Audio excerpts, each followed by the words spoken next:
Shut up and sit down.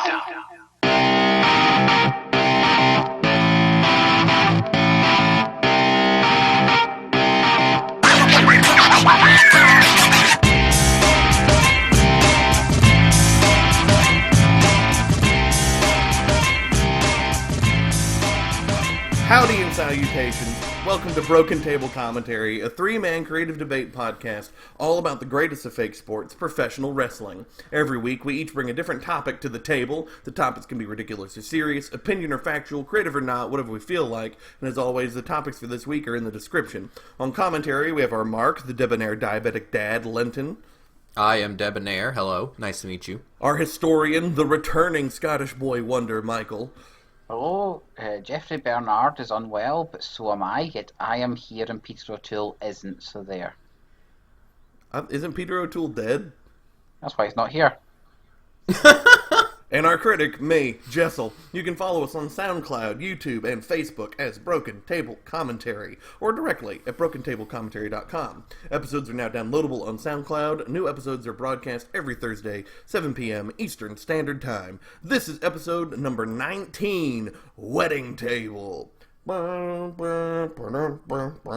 Has nothing to do with Battleground. Sounds like a battle music. It does kind of.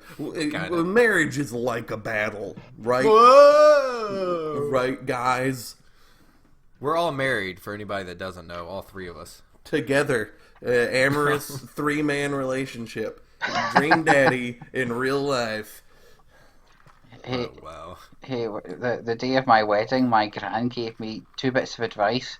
One, never go to sleep in an argument, and two, never start an argument with your other half and when they have a cast iron skillet in reach, as your dear departed grandfather found out one day. That's solid advice. Oh, yeah. So a special thing is happening in about a month, and that would be the biggest party of the summer, WWE Summerslam, where we can F5 sharks, and we can win titles and leave the company, and all these other wonderful things. So we're going to try to do is a little bit of SummerSlam every week. We didn't 100% plan on it this week when we were planning out topics. It was just something I noticed last week, and it ended up being really fun. So we're going to start some SummerSlam introspection and making people real mad at us. Well, I'm going to make people real mad because I'm going to say things you aren't going to like. Well, I mean, you might like. I don't know. We'll find out. Leave comments. Leave angry comments or good comments. I don't care. Just talk. Please. Please talk. I feel like I've sidetracked. Oh, Battleground. That just happened. How did you guys feel about Battleground? I'll be hopefully not the only one, but I have a feeling maybe the only one that says I really enjoyed Battleground. Well, I made the great decision, given I'm still hideously unwell and heavily painkillered here, to not stay up to 4 a.m. to watch this show. So I watched it on the WWE Network on a nice, cosy, wet Scotland morning on Monday. And for the first 3 or so matches, I thought, wow, not being 4 a.m. really puts me in a far better mood for wrestling. And then the show kind of fell apart. But, oh well. Yeah. This show for me had one great match. Legitimately great. Like a really, really good one. The match that everyone will remember from this, well, the match everyone will look back fondly on at this pay-per-view. And then an okay match, a TV match, and a whole bunch of poopers. So what was your classic then? Yeah. Yeah. What was the classic that everyone's going to finally look back on? In your New Day opinion? Usos, man. That New Day Usos tag match was phenomenal. That was a great tag match. Yeah, that was my match of the night, by miles. Absolutely. Also, it's the first time Xavier Woods has ever earned gold by himself pinning, which is very important to him, as well as to us as fans of his and stuff. Like, I feel really good for him. He's had a career, and he's had gold, but he never got the pin. Yeah. So he actually won this match, and that's really cool. I did not know that. That's a cool stat. Good Yeah. job, Xavier. The coast to coast elbow drop was the coast to coast elbow drop into the super kick was amazing. The coast to coast elbow drop that won the match was amazing. It's so many close near falls. So much people not looking at the ref, which I know drives Lenny nuts. I was actually watching for it, and there's a lot of guys who did a great job of not doing that this pay-per-view, which is good. Yeah, I don't so much as watch for it. I just notice it when it happens, and yeah, I can't think of ever complaining about that during that match. So I guess it was match of the night. I also thought the women's 5-way elimination match was all right. Yeah, It was pretty good. I have come to the realization that I don't care for multi-man elimination matches that aren't like the Royal Rumble or something, because I think there's not any tension there. You know, like there's no reason to break up a pinfall if it happens in an elimination match. seem to be booked kind of the same, very very often. Yeah. I actually liked the Punjabi prison match. It's the best Punjabi prison match. For sure. That's not hard to beat, mind you, but it was the best one. The bumps that the Singh brothers took were great. Return of the Great Khali was really good. I was having a conversation with Lance, who always watches pay-per-view with us, and we were, as opposed to the garbage flag match, which we'll talk about in a minute. The evil foreigner that Jinder Mahal is not capital letters evil foreigner. He's little letters evil foreigner. He's an evil foreigner, but he doesn't hate the United States. His actual gimmick is that 1.3 billion people want him to win so bad, every single one of them is cheating to help him win. It's not about Jinder Mahal being the champion. It's about India being the champion. And that's really cool. And it's different. He doesn't hate the U.S. India loves him. And that's neat. That's cool. That's different. Yeah. I also really liked the Punjabi prison. I thought it was probably Randy Orton's best match of the entire year. He really helped Jinder look good in that match. He carried most of the match. Definitely best Punjabi prison. Very chaotic. Singh brothers were awesome. Great Khali was great. Made me so happy. I was sad that he didn't show up on SmackDown. Spoiler alert for those that didn't watch SmackDown yet. But besides that, yeah, I really enjoyed the Punjabi prison. But I like the Punjabi prison already. That's why it's my actual match of the night. See, the thing about the Punjabi prison match is it reminded me why that match always sounds better on paper than it does in practice. And that is, imagine being in the crowd at that show. You basically bought money to not see the main event. Yeah, I was thinking that too. I was when I was thinking about it, I was like, no, they probably put like the cameras that we see up on the big screen so everyone can watch. But you can actually see that instead of that, the whole Titantron is taken up by the countdown to shutting the doors. So that means no. Even the video feed is just an enormous countdown, so the local audience can't see Dick. Yeah. Very funny. I mean, other than that, we also had the thing about the women's match is it looked like it was going to get time to breathe, and then as soon as the first elimination happened, they rushed through 4 or 5 eliminations in 90 seconds. They sure did. Which is what they do all the time for these multi-women matches on pay-per-view, and it's becoming a really annoying trope now. It's like, let the damn match breathe. Yeah. And Kevin Owens and AJ Styles, who I both like, they don't seem to have that really entertaining Yeah, match. let's talk about that match. That match didn't really hit high gear, and then had one of the worst finishes. Yeah. I didn't get the finish at all. In fact, so much so I rewound the network thing just to make sure I hadn't missed something, like say Yeah, somebody throws. for you audience who might not have seen this, the finish comes where Kevin Owens does to be fair, an incredible ref bump. He literally just throws AJ at the ref. It's wonderful. I've never seen a ref bump like it. But then the ref isn't like knocked out. He's just blink boy in the corner, just blinky, unable to get things figured out. And then they go into a sequence of calf crusher. Will he tap?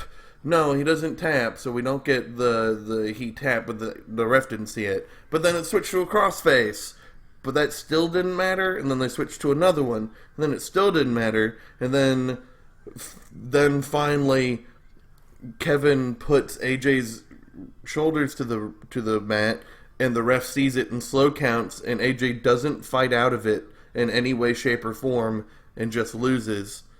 And then that's the end, and Kevin Owens wins. And Which, by the way, AJ won the U.S. title back on SmackDown. hey, as I said, So, it's a US title merry-go-round. yeah. Where it stops, nobody knows. The reports that I hear is that the match was changed during the finish of the match was changed during the match, because the AJ didn't fight back supposedly because it was supposed to have a restart. And that's why AJ didn't fight back. So then it'd be, someone comes down and fixes the whole thing, but nothing comes up of it. I don't know. That's the only explanation I've heard for this really weird finish. To make it weirder, doesn't AJ have one of his shoulders up for the whole three? I think his trap's down, so that sometimes counts. They really don't care about the shoulders being down often. I know, but it's stupid. It's one of there are only a couple of basic rules out there for a main. They should keep them constant. But and then AJ won the belt back on SmackDown, so I haven't a bloody clue what's going on there. That's Russo booking. You like the pay-per-view more than us, obviously, Lenny. How did you feel about this match and this finish? I think, and I've watched back to finish and I've read the reports, it looks to me, and from what I would imagine, that considering they didn't bring it up on SmackDown and do something with it, it seems like it's just a botched ending, that something did not go right because of the communications being changed mid-match. The referee maybe didn't do the right thing, or someone was supposed to do something they didn't do, and now they're just trying to distance themselves as much as possible from it and just let it be a forgotten thing. I mean, that's 100% what I believe happened in it, and that's fine. I mean, we've seen that happen before if they wouldn't distance themselves. I didn't really care for the match. It wasn't super exciting. I really actually enjoy the way the belt is going back and forth between the two, because you have this feud with these two guys, and they're just constantly they're constantly taking the other for granted about what they can pull off and how good the other one is what they're going back and forth with them right now. So you've got Kevin Owens being able to get that win over him, and then you've got AJ going out there and Kevin not doing things out of the ordinary in the triple threat to try and get out of it, and so AJ's able to win it right back. So I really like that this feud is lasting for months, and the belt's going back and forth. It's fun, and I think it's cool that neither of them seem to really have accepted how good the other one is, and they keep getting bested by it. I think it's pretty cool. I want to like it. I do like that competition. Caveat, if the story ends well. Sasha Charlotte, that didn't end well. They just traded the title back and forth 3 times each or something. It was nonsense. So if this actually has a nice culmination, which should hopefully be very soon, now that Jericho has returned as well, hopefully this little feud will end so we can move on to a new title feud for both guys, and there's a nice story there. I'm good with that. Because I do like the title changing. It makes there's we talked about this on an early episode that title changes don't happen on TV enough. So I don't need the Attitude Era where the title changes like at least twice a month. But I'm rambling. Let's talk about the flag match. First off, just the worst stipulation for a match. It really is just the worst. If the whole point of the match is to get your flag, or for your opponent to get their flag in a stand, why the hell would you let the stand stay there? Throw it in the audience, grab their flag and throw it away, knock over the podium, don't hit your opponent with the damn stand, and then set it back in the middle of the platform nice and safely. That doesn't make a lick of sense. There's no logic to it. If the whole point of the match is to grab the flag, grab your damn flag. Do you know, this is just reminded... When I was watching this match, it was like, I'm getting reminded of something here, deja vu, and I couldn't think what it is, and you've just reminded me. Because this whole match, pole matches and flag matches are dire at the best of time, but this one kind of added whole new stipulations just to extend the match. And it reminded me that in 2008, John Cena had a backstage brawl with JBL on pay-per-view. They were building off a one he had with Eddie Guerrero back in 2003, which actually was not bad. That was the one in the parking lot, right? Yeah, that one was good. But this one on pay-per-view, basically, JBL gets Cena in a car, then sets it on fire. But then Cena escapes, and they go to through the crowd to the rampway, and the commentator, I assume it was Michael Cole at the time, goes, "Of course, you can only win this match by pinfall." And I was thinking, since when? And the match goes on in even more ludicrous ways for another 10-15 minutes.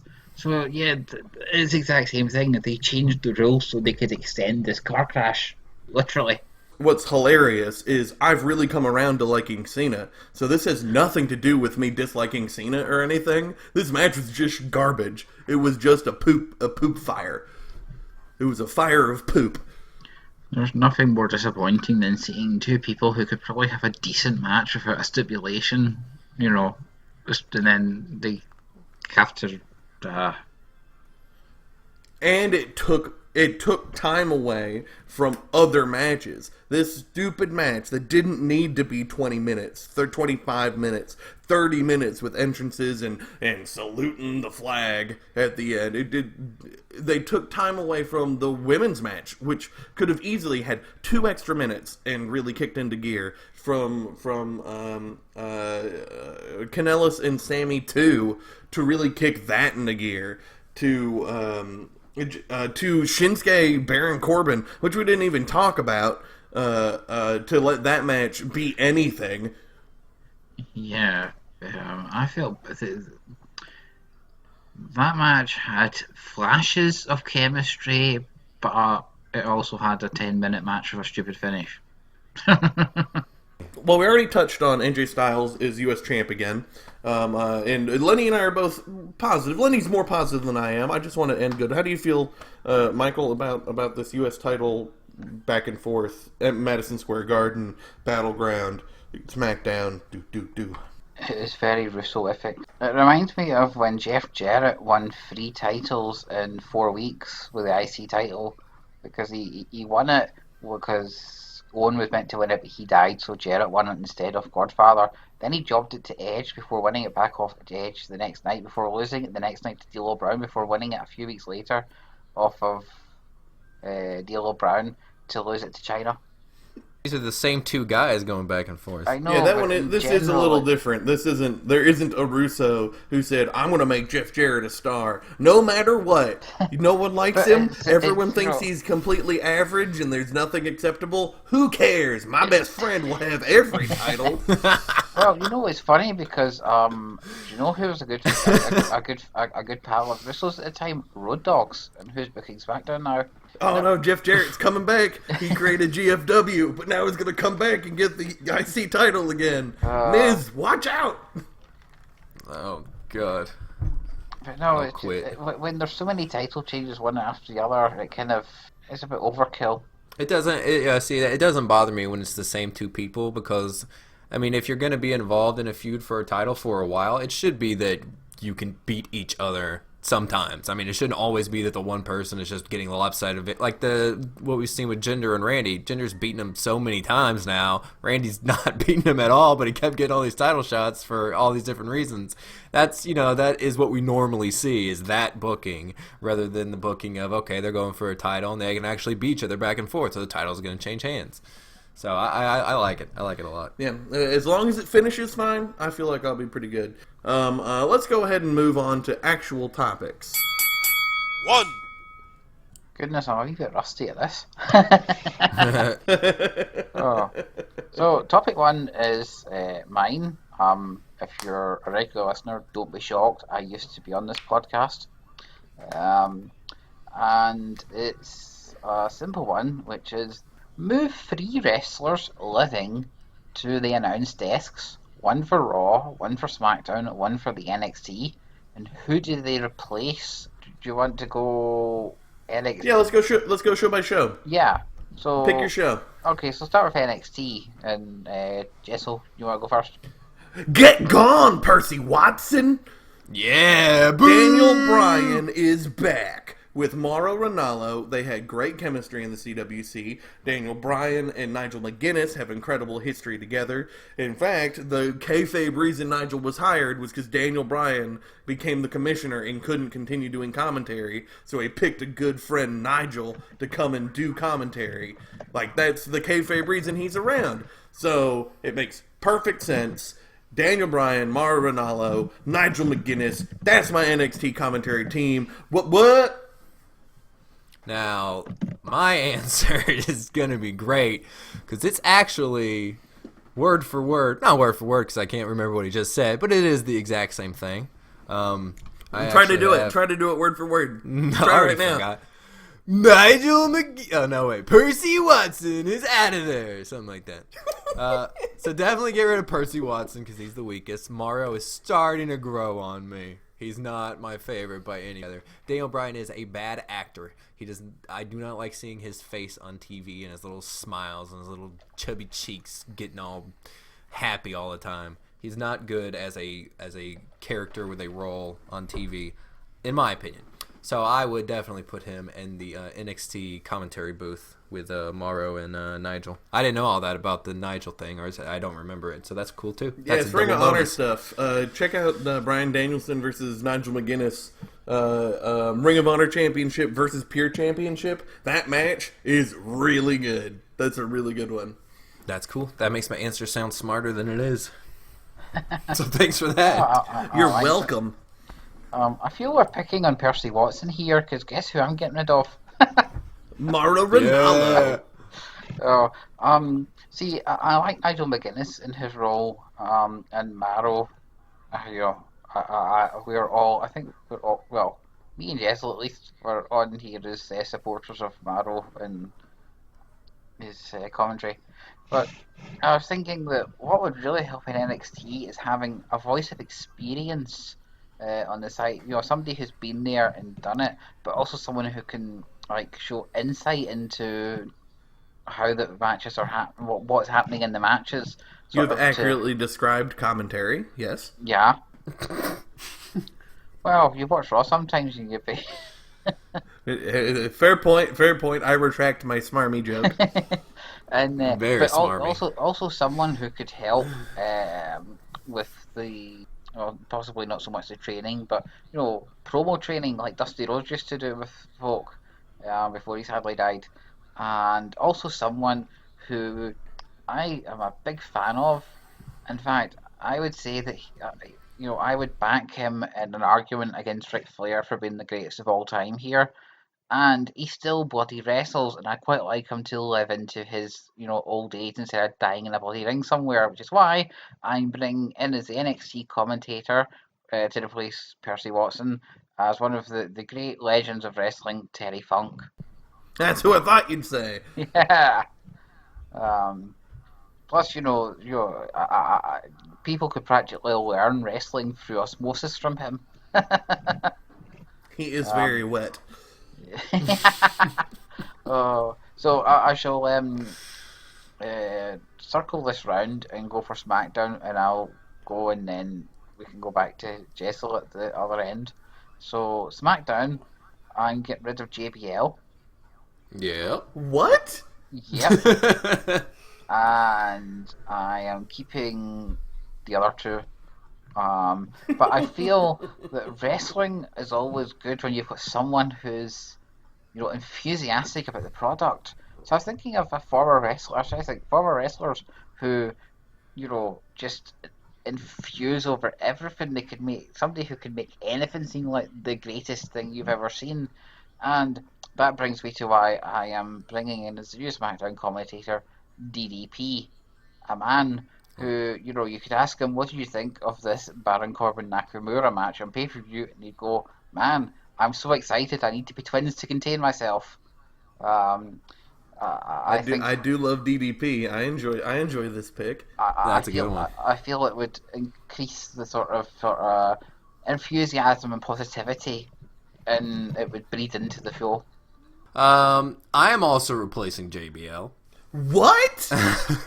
And I'm gonna sound, and I don't hate JBL as much as I would. I know Jessel hates JBL. I don't know if Michael hates JBL, but I'm assuming Michael doesn't like JBL. I don't hate JBL, but I would replace JBL. And my pick is someone that I have a soft spot for, and I really want them to be able to. It's kind of like how Corey Graves had to stop wrestling. I want them to be able to get really close to wrestling, and I think commentary is a really good place to do that for people who really understand wrestling as far as an art goes. I don't know if he would be fantastic at it, so I hope that he would be. And since, I guess, since this is I'm just making stuff up, yes, he would be amazing at it. So there, I can just say that. But I would give it to Tyson Kidd. I think Tyson Kidd should have a chance at commentary. We know that he's supposed to be coming back. He may already be back. Yeah, now. he's currently a producer on SmackDown now. Okay, so I would be extremely excited to see him try and transition into a commentary role. I think he'd be very good at it. So that's my pick, Tyson Kidd. Interesting. I like it. Before I go into my silly voice that I've been using for this, I wanted to point out that Byron Saxton now has character on SmackDown. He is now the Insider.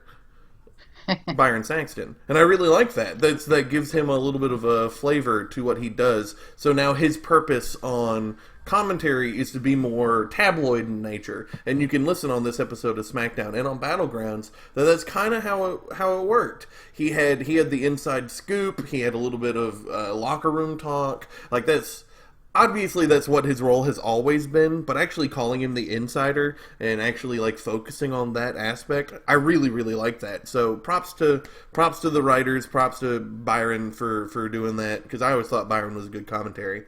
Alright, SmackDown. Get JBL out of there! We need a good heel who does good heel work. So I had the thought, I wonder who beat JBL on the first episode of SmackDown. Would they be a heel? Would they make good commentary? So I looked it up, and it's Ken Shamrock, and holy crap, Ken Shamrock would be incredible on commentary.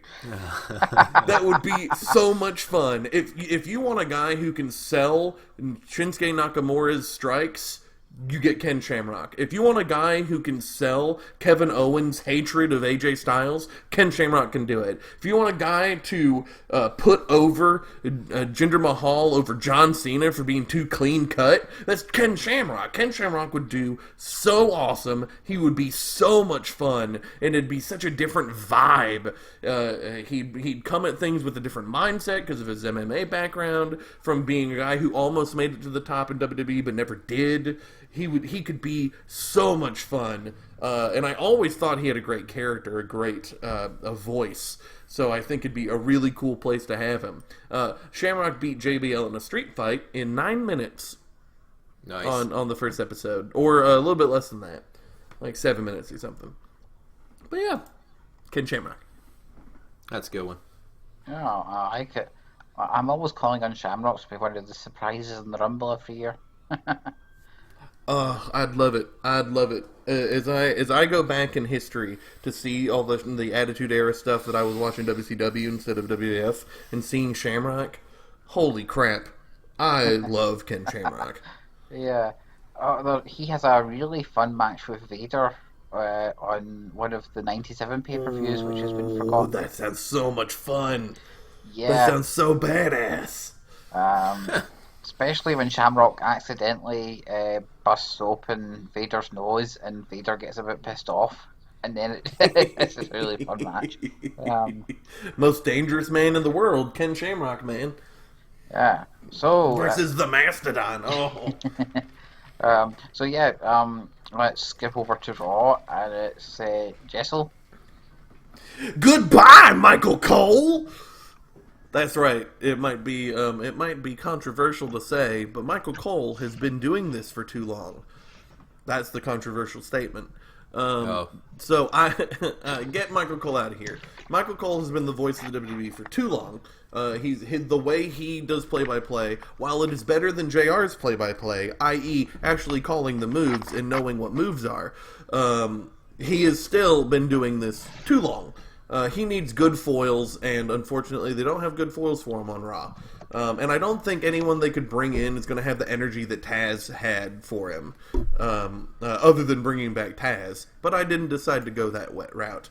So I wanted a wrestler who was knew the moves in and out, could focus on play-by-play, and do kind of what Nigel McGuinness does in NXT. Because while Nigel's supposed to be color, he really does actually explain like the moves and the thought processes behind what happens, so that Morrow can be more of an energy man and be more of calling the story of the match as opposed to the play-by-play for the moves perspective. And I really, really like that way of doing play-by-play in color. So I needed a man who knew the moves. I needed a man who was a man, because I decided not to have a woman because I didn't even think about it until now, and I feel bad.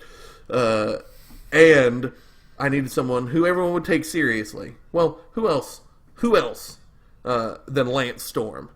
Lance Storm is probably one of the greatest technical workers who never got his props. He clearly trains a bunch of great people. That's what he does currently, and I'm pretty sure he does do, as most promoters and trainers do for their small productions as they're working. I'm pretty sure he does commentary for his little thing, for his promotion, his training promotion in Canada. Though I'm not positive, I didn't check that, but I do think Lance Storm would be really, really fun. And his personality is one that could be very, very funny to use as our play-by-play guy. I'm gonna go back and forth on this one, but now that I'm up, I guess I gotta pick somebody. Okay. I will remove Corey Graves. And it's not because I don't like Corey Graves' commentary. I love Corey Graves' commentary. It's like when we do the commentary line of the week, almost everybody has a Corey Graves line. Everybody loves Corey. But I think he's such a good personality, and he's a really good actor. He's so intense. Like during all the Kurt Angle stuff, when he's actually backstage, that was all super exciting. Like, oh, what's Corey up to? He's getting up and he's doing things. Oh, I want to see more of that. Like for me, that's super exciting. So I think Corey is bigger than the commentary table for me. I would like to see Corey, I don't know, I know he can't wrestle, unfortunately, be a manager, general manager, something. I'd like to see him authority have a character, Corey. I could see that. I agree with that. Character on TV. Yeah. So I would, because I like Corey so much, I would replace Corey with someone who I think would still kind of do what Corey was doing. And this person did commentary for a little bit, and it's one of my favorite things that they did, because I've complained about their wrestling a lot, and I will do it later on today. And I would actually think it'd be really cool if CM Punk came back, and he took Corey Graves' place, and he did that commentary character, with a little bit more CM Punk to it. And I think it would be, for me, I like to see those guys that, they left WWE on bad terms, they're never coming back. And then when Vince gets them to come back, that always means a whole lot to me. I love that. I think it's fantastic. It just makes me so happy, because everybody hates Vince when they leave, but then they usually end up coming back. So it'd be really cool to see CM Punk come back and do commentary, because I really enjoyed his commentary. I'd really like to see Corey Graves get up and do something else. So for those several reasons, I choose CM Punk. And I'm glad actually that you picked Corey Graves there, because I was beginning to see a uniformity throughout this topic. Because I am getting rid of Michael Cole. but then I hear that he wants to step backstage in real life, so I'm just aiding it, shall we say. I was trying to think, because I've gone for the sort of, 90s, and now I needed somebody modern, because Raw's like the modern show. That's a really stupid way of looking at it, but you know what I mean. And I try to think of who is current and has a good voice and could do the job. And I was thinking, hey, the Big Show's retiring in February. Yeah, I like that. That's fun. Yeah, and he, when you actually listen, he's really funny. He has a good brain for wrestling, um, and he's good at doing PR stuff for them. Put him in the Raw commentary seat. What's I'd give him a shot. That sounds fun. I like that one a lot. yeah, I always try and catch him when he goes on like Conan O'Brien and the yeah. talk shows and stuff. And I don't care about seeing wrestlers on those kind of things, but Big Show's always really fun on there. Yeah. So he's very funny. I was hoping, Michael, that you were going to get rid of Byron, so that, or get rid of who's the third man on the Raw team? What's Is on Booker taking Booker? Oh, Tunga's Yeah, place. no one replaced Booker. So I was hoping that the three of ours together would make the new commentary team. New Raw team, yeah. But you didn't do it, so Booker T's still around. All of us were perfectly fine with Booker T. That's very funny. Considering that Booker T's commentary has been a lambasted thing many a times. Shucky ducky quack quack. But he's fun. I like Booker. I always liked him on commentary. Alright, well let's move on to the second topic. This is my topic. Every now and again we do lists or best of and worst ofs and all that kind of thing. But I'm sure you've heard at least once. At least I remember one time Lenny and I had this word means something different to me than you. Oh no, and our mindsets were different. So I've been trying to find the best way to use simple words, and so we've come down to the new topic: is the top 2 title matches at SummerSlam for whatever reason you have, and the bottom 2 title matches, any title at SummerSlam for whatever reason. So just top and bottom, and we'll explain why. But yeah, so each of us has picked the 2 title matches we think are the best in SummerSlam history, and the 2 title matches we think are the worst. It'll be interesting to hear what folks have to say. What order you guys want to go with? I assume you want to do bottom 2 first, then top, but what do you want? Yeah, I like ending on the happy stuff. That works for me. Well, let's go bottom 2. I'll go ahead and do mine because mine will be probably controversial. But I wanted to let you know, Lenny, that listening to you talk about your thought process on the WrestleMania matches when we did our worst title matches at WrestleMania really had me going into this with a slightly different mindset, because I immediately wrote down 2 and I watched them, and they're very bad, but they're short. And they're not like 13 seconds short or anything, but they're like 4 minutes, 7 minutes short. And I just kept hearing in the back of my head you say, well, when it's short, it's not a big deal. When it's long, it is. And then after watching the flag match, which was so long, I had that in my head as I was watching these. So I technically have 4. I have 2 that are very short.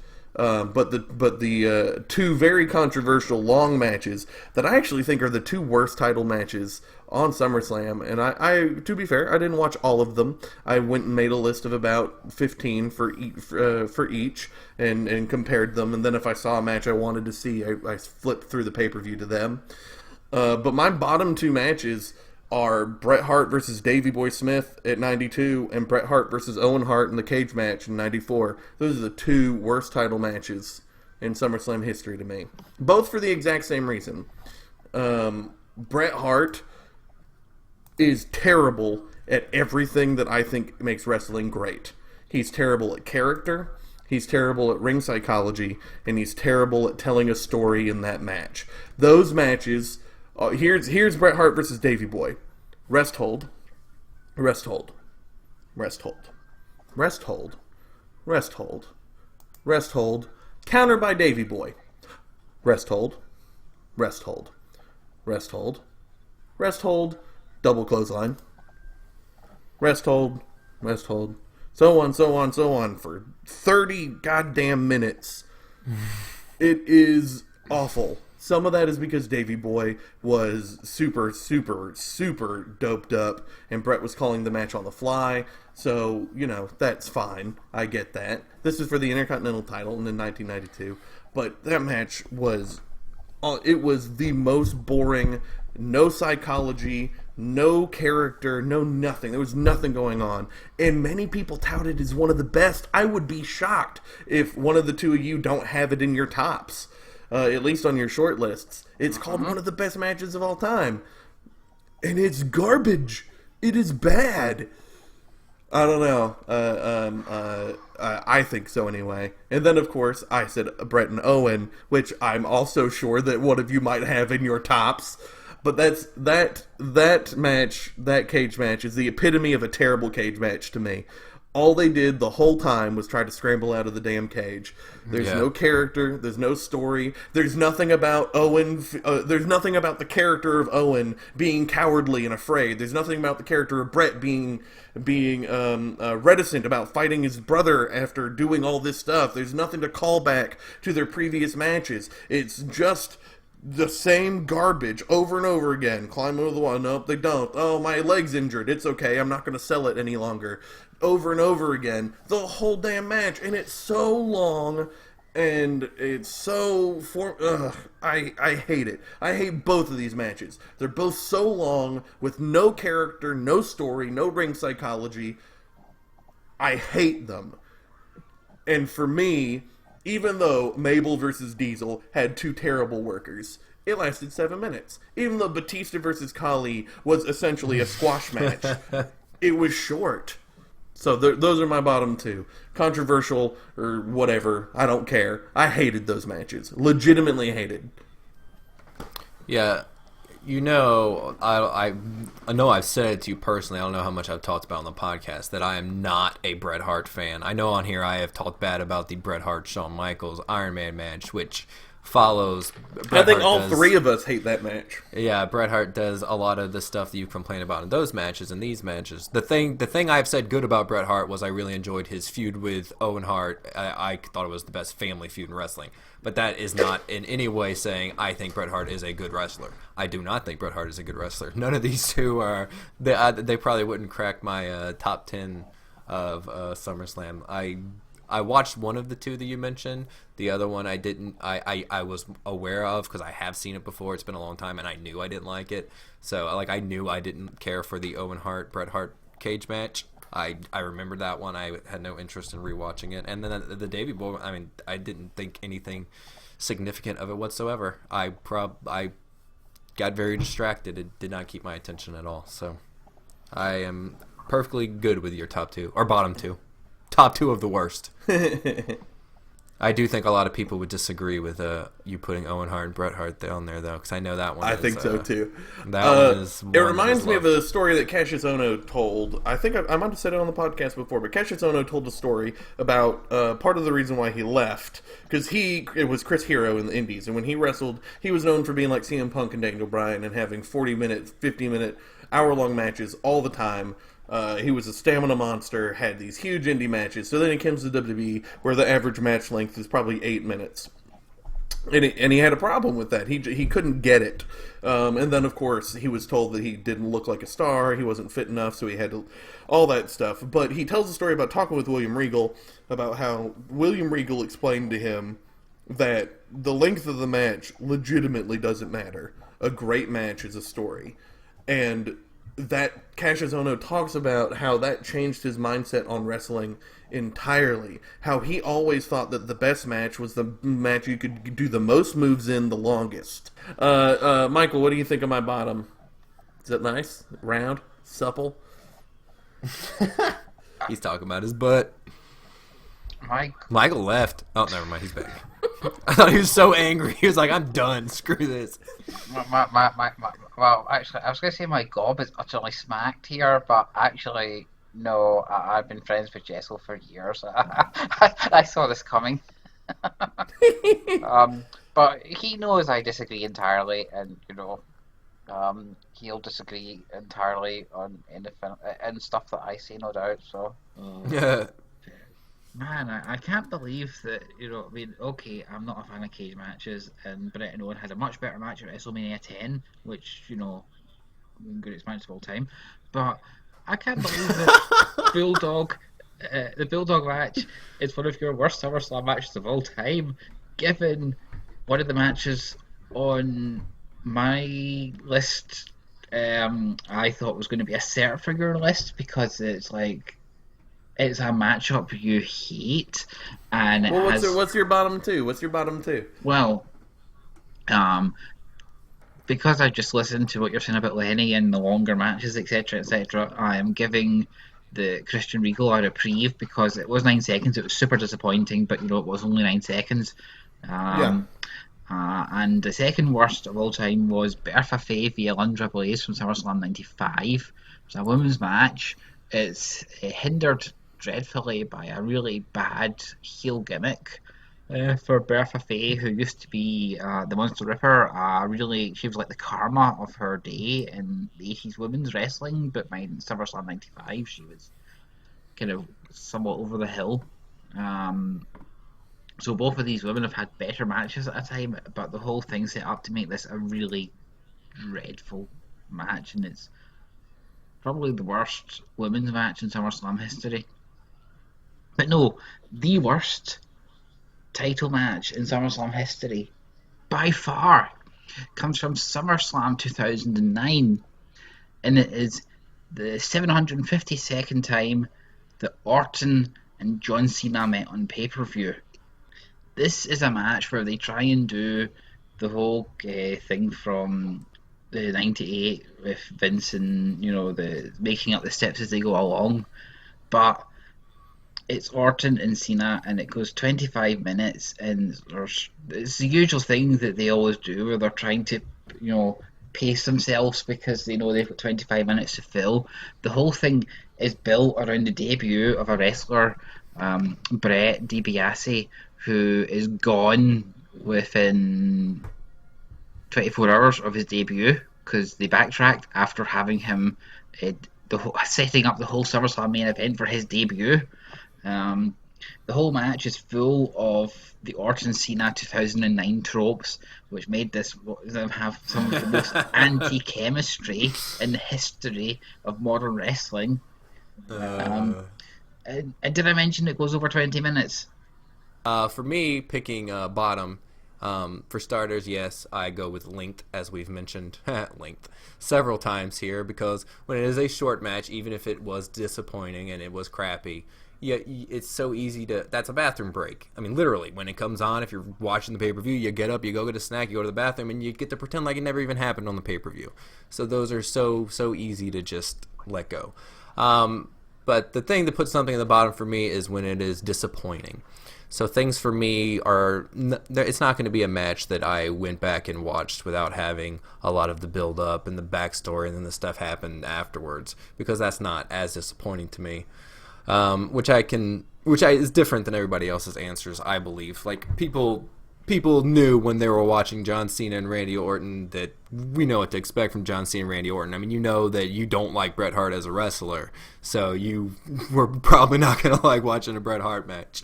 And I like that they're all for different reasons. But my picks are picks that I expected something a lot more, and then I thought the matches were just a trash basket of shitville.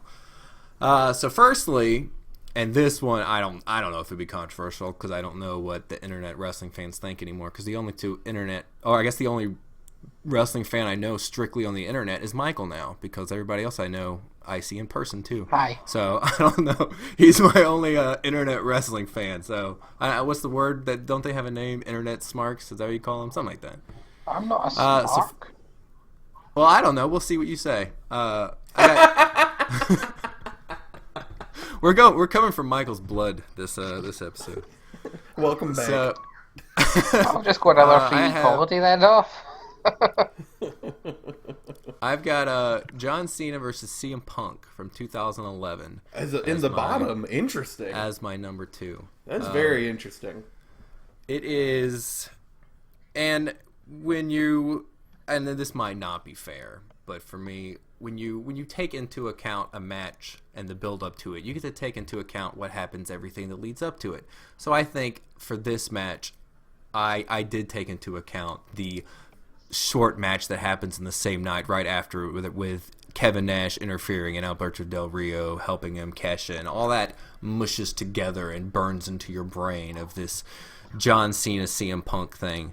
So John Cena and CM Punk have been feuding for a couple months. They had the big thing, Money in the Bank, where CM Punk is making all these headlines because they're doing this storyline / real thing, depending on who you ask, where CM Punk's contract's coming up and he's holding himself for hostage basically to get what he wants out of WWE, and it's making all these huge news waves because it's not a wrestling storyline. This is before ESPN was covering WWE, and ESPN was talking about this. I mean, they were talking about it on TV. They were talking about the CM Punk stuff. This was a big deal, but coming into SummerSlam, all that goes away, and this just becomes a wrestling storyline.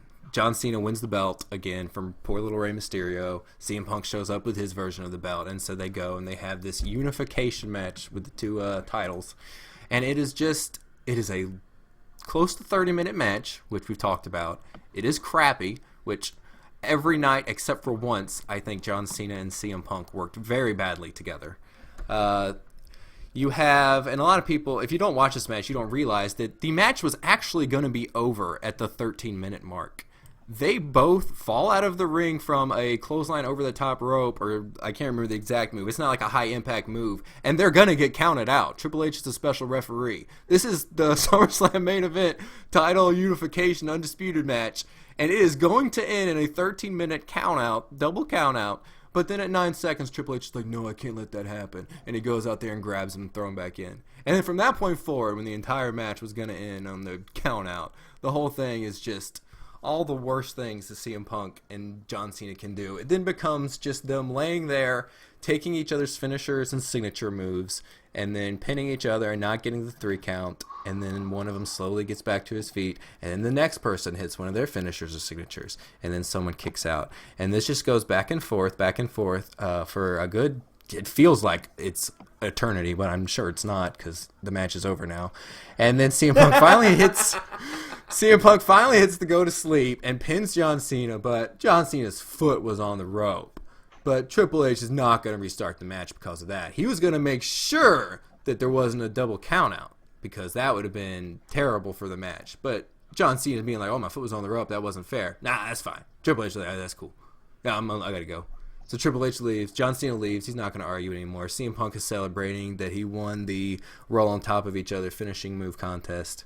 And then Kevin Nash comes out and hits him with his boot, and then Alberto cashes in and takes the belt. It is just a terrible match, and it is so boring. And the Triple H being in there and the count out thing and the foot on the rope, it just takes. I forgot all the story shenanigans that happened in that match, because that was their third match, right? Because they had the really good Raw match, they had the Money in the Bank match, which I thought was also very good, and then they had that one, right? Is that the timeline? Yeah. I believe that is correct. They have a couple of matches on Raw afterwards throughout the years. So it's hard to remember. I liked all those. I forgot all that story stuff, but I think I remember. Special guest referee definitely does help make it not as good. Michael, you and I watched this one together. Yeah. I'm positive. Do you remember? Well, before I forget, is the Raw match you're thinking of the one where the winner faced Rock at WrestleMania? Because that was the next year. It was maybe after this. I don't remember. All the CM Punk Cena stuff blends to me, because I literally forgot this match happened at SummerSlam. I only remember the good Raw match and the Money in the Bank match, which is very funny. I looked at the SummerSlam matches and went, "Oh yeah, CM Punk John Cena, that was a good match," and I didn't even think anything of it. This is the ugly stepchild of their sort of big 3 matches, and It's hard to judge it because we are essentially judging it against two far better matches with the two opponents. So I always felt that, is it an underwhelming match, or are we being am I being unfair because it's not as good as other matches that the two of them have had? If that makes sense. I don't know how you can have a referee who halfway through decides that he can't let a match have any controversy and he stops the 10 count, and then at the end, this Triple H isn't a heel. This is not a heel Triple H who calls Cena the match like he does the next pay-per-view with the Daniel Bryan stuff when he's a heel and a special referee. This is a good guy Triple H referee, and I don't know how you could say it's not underwhelming to have CM Punk win a SummerSlam main event title unification match with two WWE titles with John Cena's foot on the bottom rope. How is that not underwhelming? Like, immediately. Well, two quick points there. In a special guest referee match, they point out the rules are what the referee says. I refer you to the one that The Rock special guest refereed when Triple H was the champion on SmackDown in '99. Second point, Triple H was actually putting a tweener at that point because they were kind of making it seem that he was doing all the stuff against CM Punk, but then they kind of they got cold feet and went for the whole Nash not working for Triple H. It all went to pot basically after SummerSlam. Okay, well, yeah, I meant specifically in this match he was 100% babyface. And even, I'm not sure how helping CM Punk win the belt by letting John Cena's foot be on the rope and be ignored would have been doing something mean to CM Punk. My second one, again, we're talking about disappointment. And this is where I, as a wrestling fan, answering questions like this becomes problems because obviously I'm going to mark out for certain people and I'm going to want certain people to get things that others aren't going to care about. Don't worry, Lenny. Our audience expects that. That's why I called you the Mark and called me. Yeah. We play our roles pretty well. Yep. But my least favorite title match in all of SummerSlams, most disappointing, is SummerSlam 2003 Elimination Chamber number 2. Okay. This is I can't say it's the one that's easiest to forget about because once they started doing the actual Elimination Chamber pay-per-view every year and there were 2 on every pay-per-view, it started getting easy to, like, I'm sure there are some that I don't remember ever happened. But this Elimination Chamber had Goldberg and Triple H, who was the champion, and a little earlier in the months, this was actually supposed to just be the SummerSlam main event. That was just booked as Triple H versus Goldberg.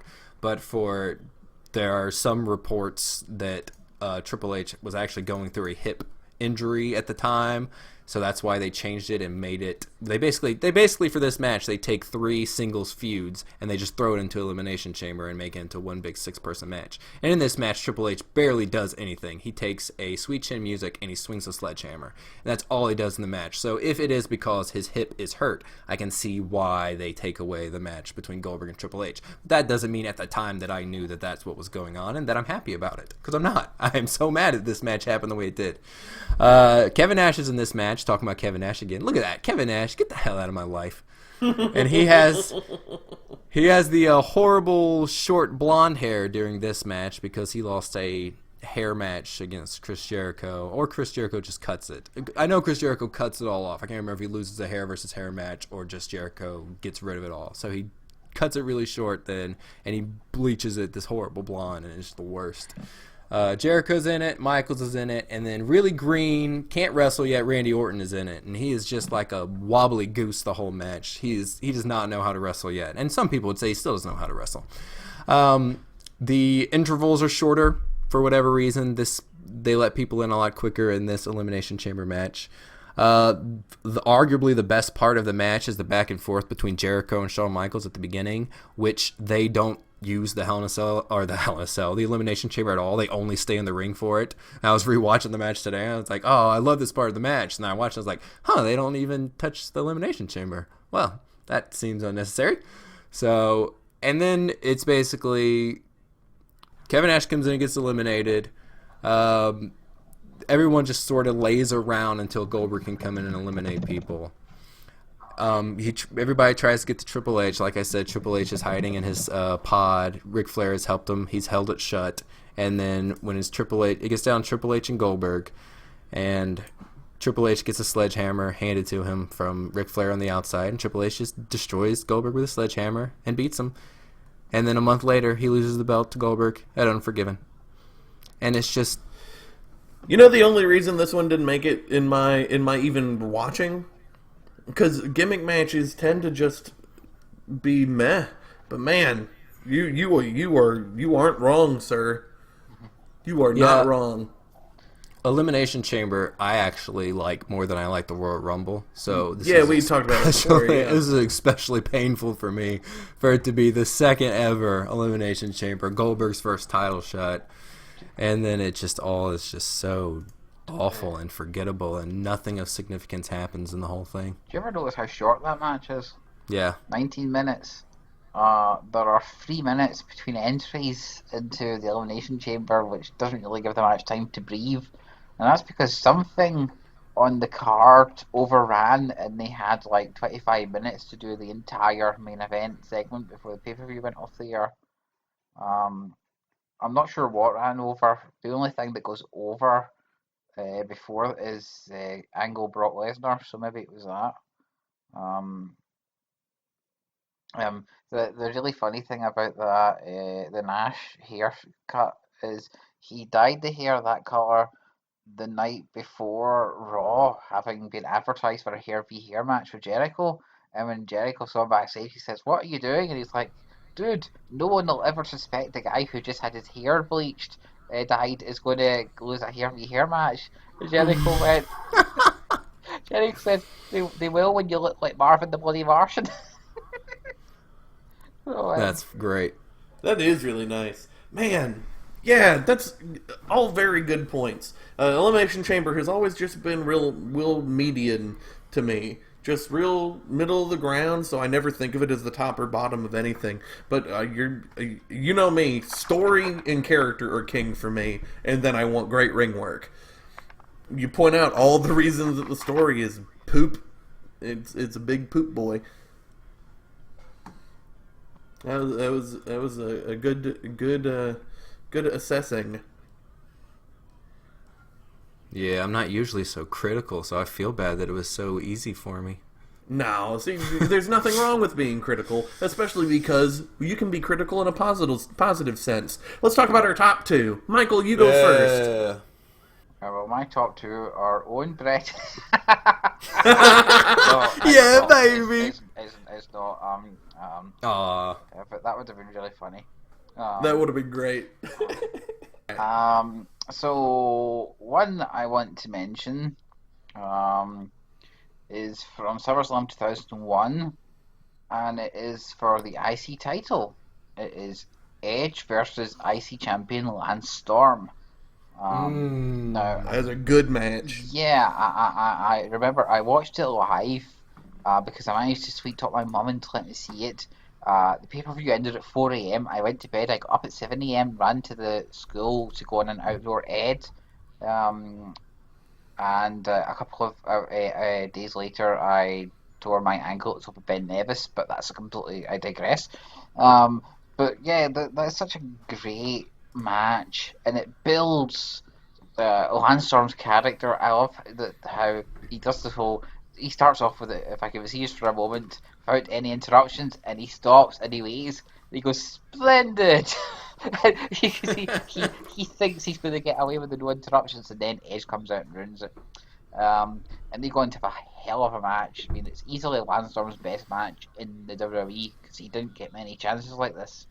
Yeah, in the WWE, definitely, I agree. Yeah, and it's Edge's, it's his breakout match. It's his first chance to have a good singles match on pay-per-view since the match with Owen in '98, which I have mentioned a few times on this show. And it's his addition to be an upper mid carder, and he's in there with a top wrestler, obviously, but he knocks it out of the park on that day. Even as someone who has to admit he was really rooting for Christian to be the big star out of that tag team. So yeah, That's very funny considering my point last week about Christian. That's very interesting. oh, I always want, I always preferred Christian, and and I was always so thinking about him, and then he finally came back and won the world title, and jobbed it to Randy Orton 24 hours later. Uh, so yeah, that's a match that I certainly. Yeah, that's a great match. Literally, the only reason it didn't make my top is because it didn't have like 4 minutes to really crank up. If it had like 4 more minutes, that match could have cranked up into something phenomenal. It was a great match, a good opener, but man, 4 more minutes of those two guys could have killed it. And the other one, which is very underrated, is the main event of SummerSlam 2000, which is The Rock defending the title against Triple H and Kurt Angle. This, you know, not only does it manage to do the rare feat of being a really good triple threat match, because they are hard to do good triple threat matches, and it gets around the fact that Kurt Angle quite possibly legit got accidentally injured, so they have to work on the fly for practically the entire 28 minutes. It also does the great thing of keeping the storylines all in motion and expanding on them without losing anything. So, for example, Kurt and Triple H both hate The Rock, but they hate each other more. The Rock has issues with Kurt Angle all year, and he has issues with Triple H all year. So it's not like, these people are all just chucked together. They all have interlogging feuds that have been going on all year, and they are all clashing. Um, the One of the great things about this match is essentially they make Kurt Angle, who had just won the King of the Ring 2 months prior, this is him in his debut year, remember, they make him look the equal of Triple H and The Rock in this match, and therefore, even though he doesn't win it, he is, he is propelled into the main event because he is seen as their equal within this match. Even and well, I don't encourage it. The more we know about them nowadays, at the time he certainly looked like a badass coming back from a legit concussion to actually finish the match. But bad Kurt.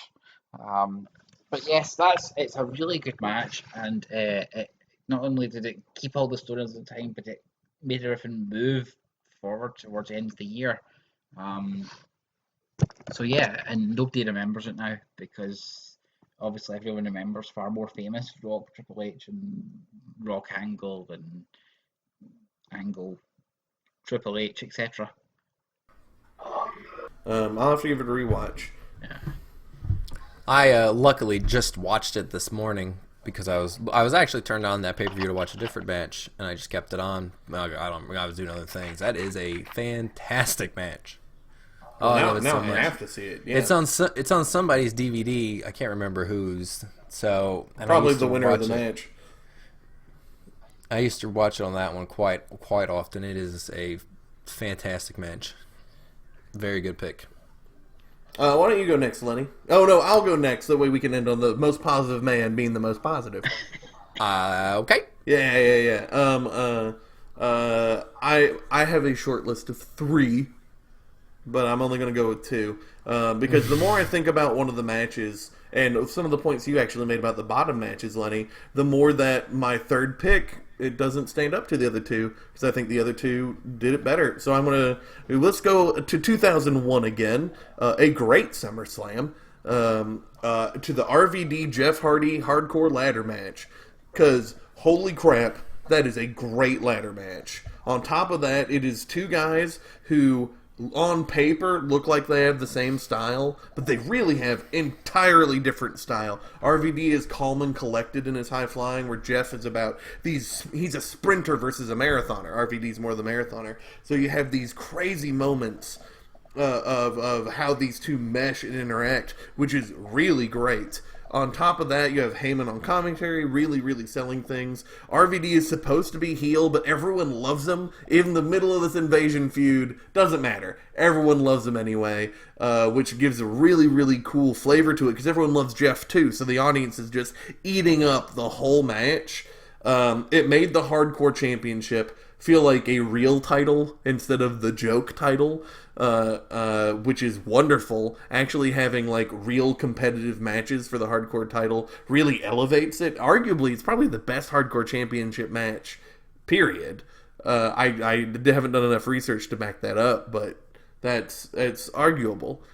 I'm arguing it now. I should probably get off this point.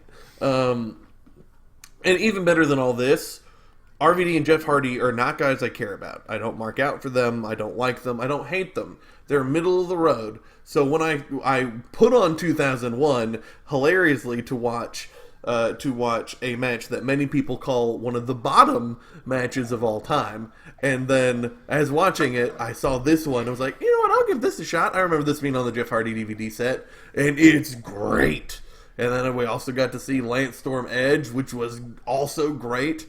So that I think that ladder match is a gem that is forgotten, because there's been a lot of ladder matches and that one kind of I don't hear people talk about, but it is a really, really good one. There is one botched spot, which is unfortunate because it would have been an incredible spot, but it was also one of the most insane spots I've ever seen in my life, so of course it had a high chance of failing. RVD swung Jeff Hardy, who was hanging from the belt, corner to corner. RVD climbs up on a corner and tries to time it so he can hit a off the top rope spinning heel kick on the coming Jeff Hardy. RVD's too short and they didn't get enough momentum, so he just crashes and burns.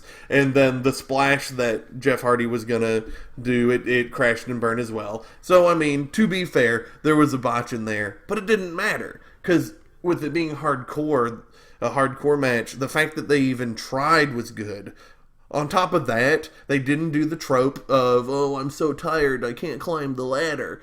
Nobody did that. They both constantly tried to climb the ladder. In fact, when Jeff got the title, RVD was almost there. He was just like 2 seconds too short. It's a really, really great finish. Great ladder match.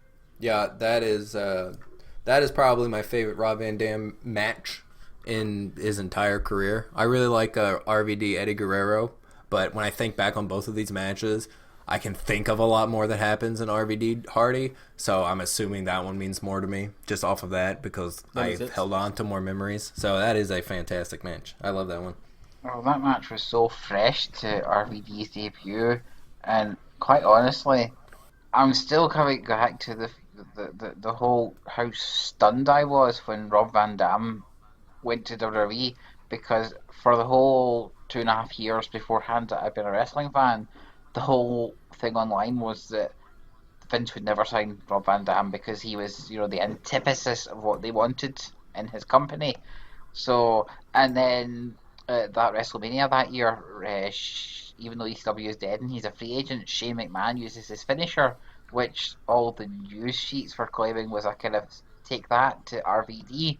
Him showing up and having really good matches on pay-per-view blew my mind at the time, and I'm still it's still kind of a wow. He was actually, even though I'm not a massive RVD fan, this was one of his best runs, and he had a lot of really good matches with that hardcore title, including another sort of match with Jeff Hardy, the ones before, a match with Jericho at the next pay-per-view, which was really good and went like half an hour if I recall. And a really fun match with Undertaker, which you wouldn't think those two would work together, but it actually really does. So, yeah, a fun match and a very underrated, great show. Yeah, my number one, the top match, and this one also surprised me, because it wasn't on any of my lists. I was watching this pay-per-view for another match, and then I saw this one on here. I was watching it for I was watching it for Bret Hart Davey Boy, which some called the best and I called the worst. But then this match, I don't hear people talk about, and it is phenomenal. Now, some of this might be my inner Mark coming out. I am a Mark, despite my critic status. I do mark out for some people. And the Randy Savage Ultimate Warrior title match at SummerSlam '92, which wasn't the main event, since it was in England, even though Ultimate Warrior was more over than both Bret Hart and Davey Boy. The crowd was insane for Warrior. The Savage and Warrior have had a bunch of great matches, and this one is no exception. This match is awesome. It is a really, really, really good match. But what elevates it even a little step further, is storytelling. Because Randy Savage is so good at storytelling, and Ultimate Warrior is so good at character work that these two always created something great. But then you have Mr. Perfect and Ric Flair joining on the outside, because the story here is that on an episode of the television show, Mr. Perfect just said, "Hey, I got paid off, and I'm in the corner of one of these two guys, the two top baby faces in the company." Mr. Perfect's just like, "One of them's an asshole and hired me to help him win," and he wouldn't say who. So the whole match is, which one hired Mr. Perfect? Which one did it? And Bobby Heenan's going crazy. Every little thing that happens, he switches. Oh, it's Savage. He did it. Oh, it's Warrior. And since he's a heel and the two guys are baby faces, he just constantly switches back and forth. Then Mr. Perfect actually comes out. It's like, oh no, he's here. He's going to ruin this match. How could you ruin the sanctity of this match? Ric Flair comes out with them, and it's like, what's happening? What's going on? You get Mr. Perfect to trip Savage at one point. It's like, Warrior paid him off. I can't believe it. Which was theoretically what was going to happen. Warrior was pitched to turn heel, but Warrior was like, I'm not turning heel. Little kids love me too much. I'm not turning heel. But that was a Vince McMahon idea that might have happened. Fun fact. I just learned that today, in fact, doing research. So it's like, oh, Warrior's going to turn heel. I can't believe this. How could he turn his back on the little Warriors? And then as something happens on the outside, Mr. Perfect and Ric Flair come in and smash him over the head with brass knuckles. It's like, what? It was Randy Savage. Savage hired Mr. Perfect. It's incredible. And then you find out, you know what? No, neither of them did. Mr. Perfect and Ric Flair are just assholes, and they just are ruining this match. The match ends with a count-out victory for Ultimate Warrior, who wins, but Savage retains. While that finish is inherently not as powerful as a pinfall, what happens immediately after that is, because you have all these complications that happen. You have Warrior and Savage both pissed at each other, and then Ultimate Warrior won but didn't get the title that he yearned for, so you see Warrior go run and grab the belt, and you think he might actually finally turn heel. He might grab it, and he gets in the ring, and he pulls up a loopy Savage, and then he hands him the belt and lifts his hand high for the crowd, and the crowd goes insane. Mr. Perfect and Ric Flair could not get either of these guys to turn on each other. They have too much respect. There's too much history. They are the ultimate maniacs. It's so good. It's such great character work. Such awesome story work. From an era where everyone just kind of thinks of Hulk Hogan in that era, in that time. Savage put on so many great stories in the match, and they work at the same pace as like these Hogan matches. They don't work at the faster pace that the shift to the Attitude Era after New Generation that helped usher in. It still worked at that slow pace, but that pace didn't matter because the character work is so good and the storytelling is so good. It's phenomenal. That match blew me away. And, you know, I mean, caveat, I'm an Ultimate Warrior mark and Randy Savage mark. So, I mean, there is an element of that, I'm sure. But I take pride in my critical mind. That's why I call myself the critic. I take pride in being able to remove my emotion and my markness from things as much as I can. And I think even if you don't like either of these guys, it's still a great match with a great story and great characters, and I think you could really like it. So that's that one won me out. It's a great match, and I like how it is essentially mind games that Perfect and Flair are playing against the two. And do you know what the postscript to that is? Oh, shoot! Guess who had a scheduled title match 3 days after that show? Perfect? Ric Flair. Oh, of course. And what did he and Perfect use that night? The injury which they gave Randy Savage at the end of that title match. So Flair won the belt. So Yeah. their mind games actually had there was a purpose to it. So good. It's so good. Warrior clicked with a few people very well, and Randy Savage was one of them. I think it's mostly because Savage understood the tool that was Warrior. And I don't mean that in the mean word of the word tool. Warrior was limited. So, you had to know how to work with him. It's like how Hogan had some good matches. He wasn't terrible. He had good matches. He was very limited, so you just had to have him with the right people that knew what to do. Savage really knew. He and Warrior really clicked. Lenny, let's hear from the new day of Broken Table Commentary. The power of positivity. The power of positivity. That is you. All right, so this is me. For starters, I really like wrestling, which I think everybody here can say that about themselves. I like it to the point of I go into every single pay-per-view expecting to like it, and I would say 8 times out of 10 I'm not disappointed. I really like Battleground, as we discussed earlier today. It takes a lot for me not to like wrestling. It's been there for me forever. There's so much I like about it. I totally understand the things that Jessel doesn't like about it and the things he doesn't like about Shinsuke. I like Shinsuke because of the way he moves around his face, and I like the way that he dresses, and I like some of his moves. I like maybe 3 of his moves. That's all it takes for me. I can like those couple of things, and I'll watch Shinsuke wrestle for 20 minutes, and I'll be perfectly happy. That is all it takes for me. I'm a very, very happy wrestling fan. So when it comes to picking favorites, that's what I have the hardest time with, because I don't want to do myself an injustice. So I have to go with hype, just pure hype. Things that storyline might not have been the best. The people in it may not be my favorites, but just at the time when these matches happen, just the feeling it gave you, and you wanted to tell everybody about it, and you're talking to non-wrestling fans about it.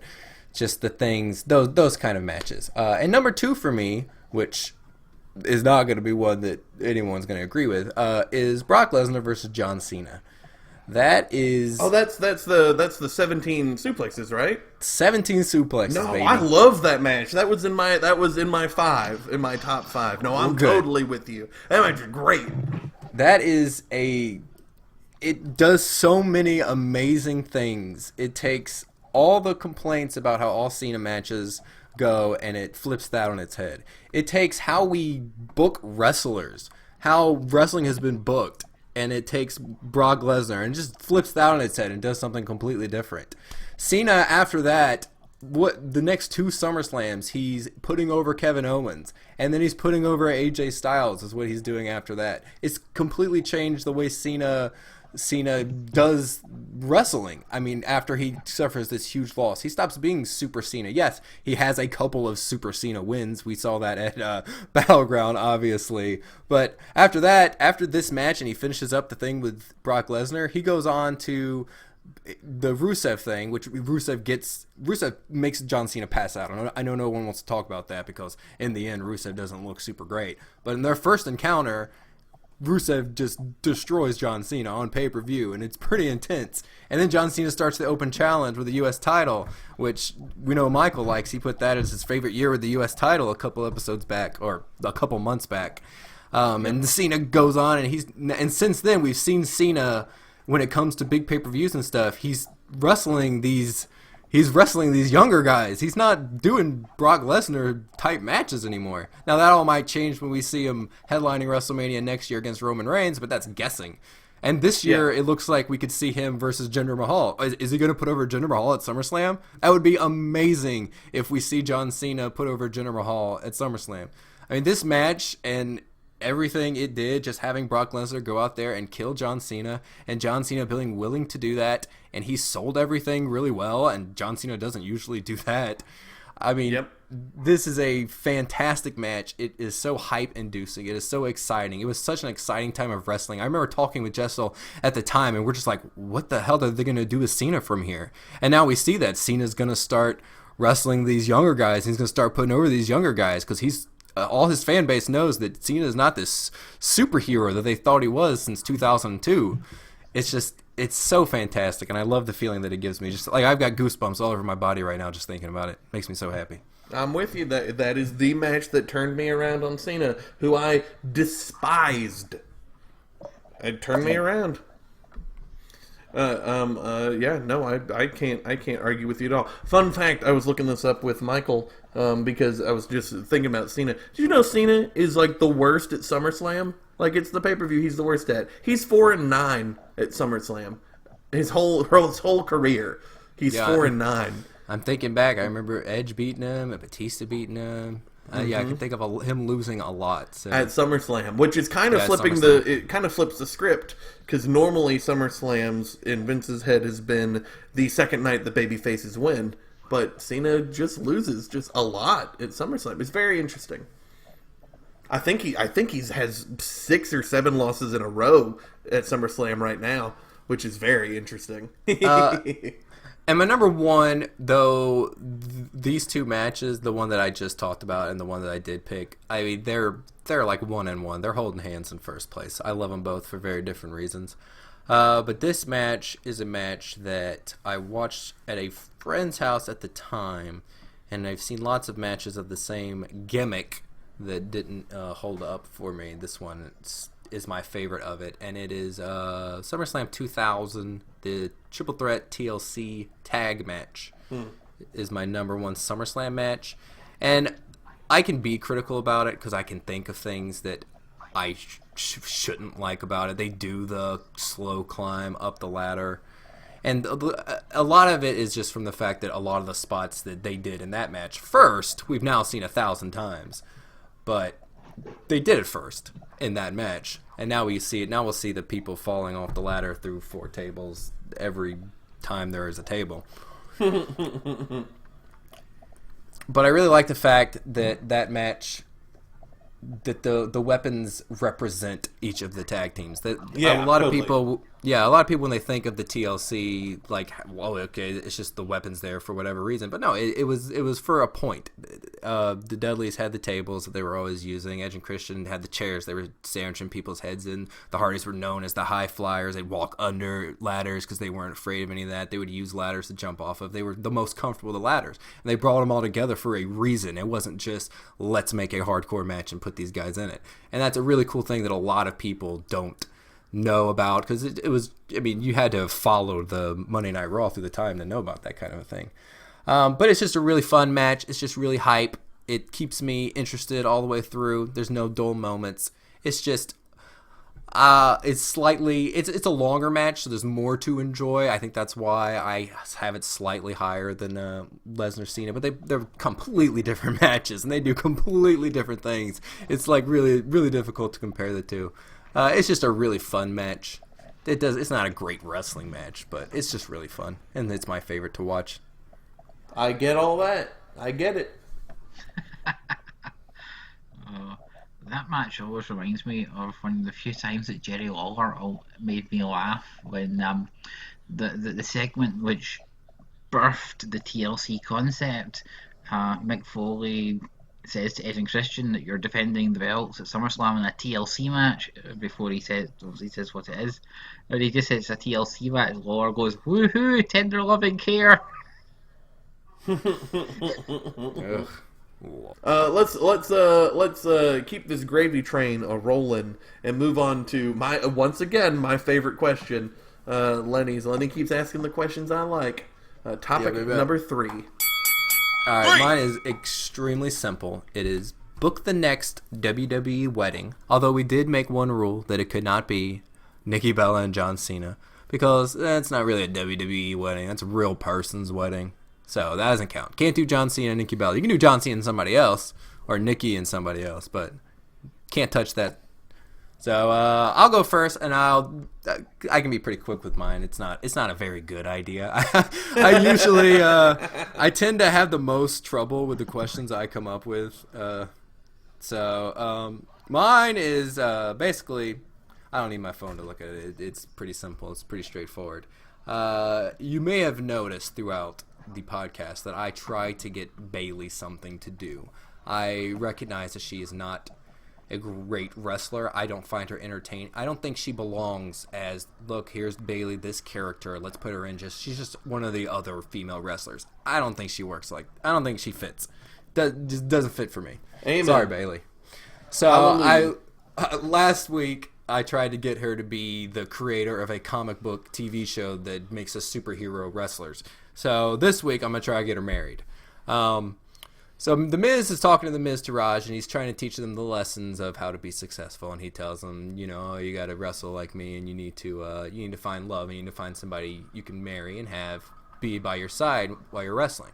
So Bo Dallas is all super shy, like, oh, I can't do that. And Curtis Axel's like, yeah, I can do that, no problem. So Curtis Axel goes around, and he starts just hitting on all the girls, and none of it's working because they're all really confident and they don't have a problem turning him down. But he gets to Bailey, and Bailey, she's little girl next story, doesn't know, naive baby. So she starts showing some interest in Curtis, or at least accepting the compliments and the stuff that he's throwing at her. So he begins going to ringside and stuff during her matches and bringing flowers and all the romantic stuff we've seen 1,000 times through wrestling. She knows that it's him doing it. This goes on a little while. He proposes. Miz talks him into doing it. It's like, oh, you gotta hurry up and do it. You can't wait much longer. So he proposes in front of all the wrestling fans. Bailey's all impressed because he did it, and all the wrestling fans are there. So she's gonna say yes because she's Bailey. She doesn't know how to stick up for herself. So she does it. She says she's gonna marry him. So the wedding gets planned. Then when she gets up there and they're getting through it all, so far nothing's happened. It seems like it's all going to be perfectly fine. That there's no weird conflict going on. There's no Kane about to show up from under the ring.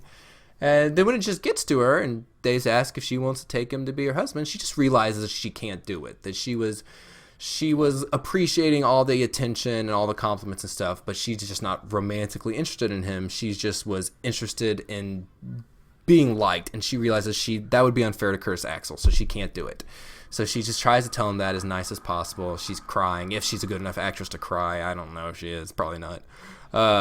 So she tries to leave the ring, and Curtis grabs her by the arm, and he just goes off on her like, you have to do it. You owe me this. You think I did all that for nothing? If I need you to be my wife, you have to be my wife. That's so not fair. And she's like scared to death of Curtis Axel, and so Bo Dallas just grabs a vase and busts it over Curtis Axel's head and turns on him, taking Bailey and rescuing her. So now Bo Dallas and Bailey are together as a couple. They're the baby faces, and they're fighting against evil woman abuser Curtis Axel and The Miz and Maurice, and that is my next WWE wedding. So it's not a WWE marriage, but it's a WWE wedding. It's just the wedding. Yeah, all right. Just the wedding. All right. So that's what I would do. It's taking 3 people who don't really have anything to do and giving them something to do. All right. But it's not a great answer. Like I told you guys. Spoiler alert, not a great answer. But it's okay. I'd enjoy watching it, so there you go. Michael, what you got, big boy? Oh, right. So, Drew McIntyre debuts on Raw. Nice. And he's kicking some ass in general. Roughly at the same time, Bailey has been losing matches and she's getting slagged off / bullied by Stephanie McMahon back on TV. Anyhow, Drew McIntyre stands up for Bailey one night like he did for Kelly Kelly in 2011, which I'm pretty sure Jess will remember how they dropped that storyline. I remember. Only this time, instead of dropping the storyline, they become an odd couple. And the McMahons, for which I mean Triple H and Stephanie, and any other evil McMahons that would show up. We've not seen Rod McMahon in a while. They're unhappy that Drew has shown them up here, so they keep putting him in difficult title spots. However, by granting him these difficult title spots, he actually wins the WWE title and keeps it against the odds. Love blossoms, and Bailey asks Drew Mac to marry her. He agrees. Oh, nice. The crowd go, "Aww." The McMahon's rage. There's a wedding. The priest at the wedding is wearing a cane mask. Michael Cole. What foreshadowing is this? As a tribute, WWE stars perform The Greatest Scottish Poet as part of the ceremony, but due to a rights mix-up, they used McGonagall's T-Bridge disaster instead of anything from Burns. So you've got the New Day, for example, going 90 lives have been taken away in the last Sabbath day of 1879, which will be remembered for a very long time. And Michael Cole's going, this is deeply worrying. Words of disaster are well known to be a sort of Chekhov's gun in the WWE wedding genre. Anyhow, they get to the vows, and the priest breaks up the wedding by tombstoning Drew McIntyre, and then taking off his cane mask to reveal Kane.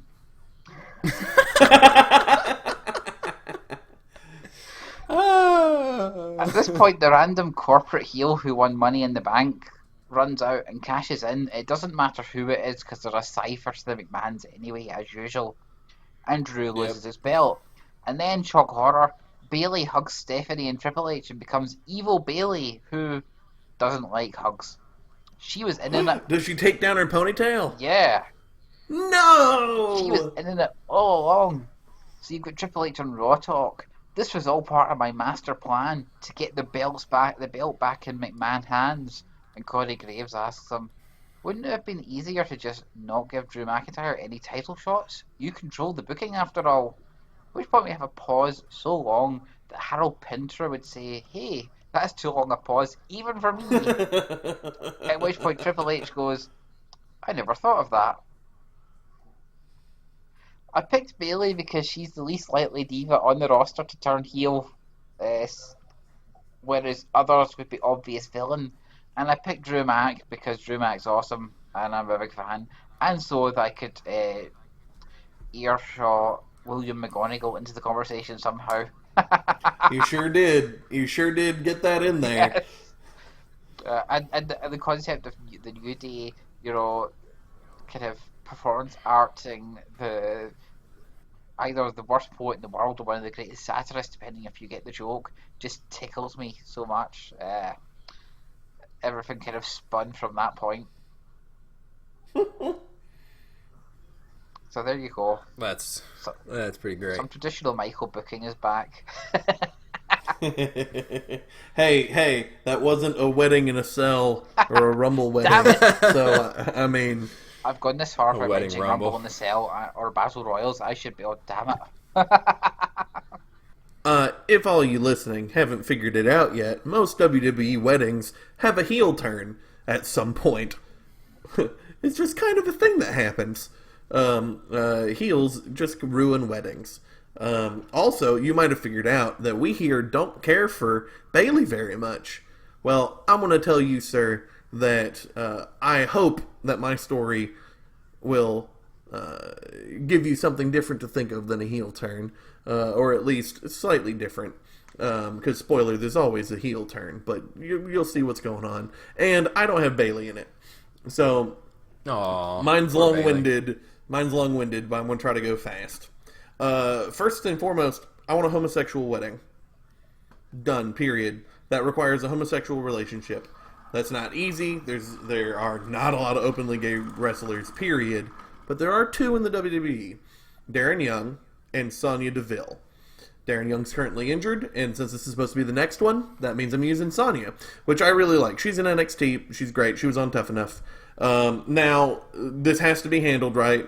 It should matter, but it can't be like a huge political mattering. We can't redo Billy and Chuck again. We can't go that route.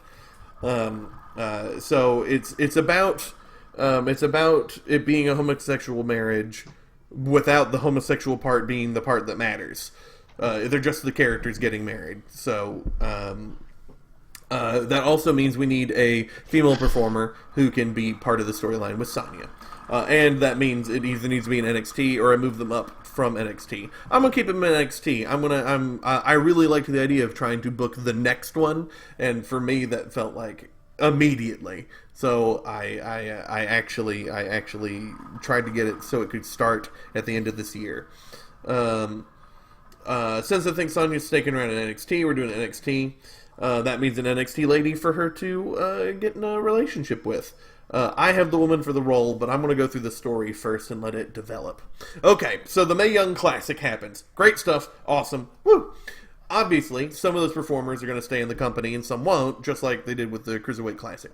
On a November episode of NXT, I want Sonya to come out, destroy some jobber. Her gimmick is MMA, Jersey Devil, gladiator, hardcore fight stuff, essentially. She then grabs a mic. She just yells, "Oh, I'm tired of this. Didn't get to be in the tournament. I don't get real chances to fight Asuka for the championship. I'm not taken seriously because I'm MMA and because I'm from Tough Enough. This is ridiculous. So I'm staying here until I get what I want, Regal."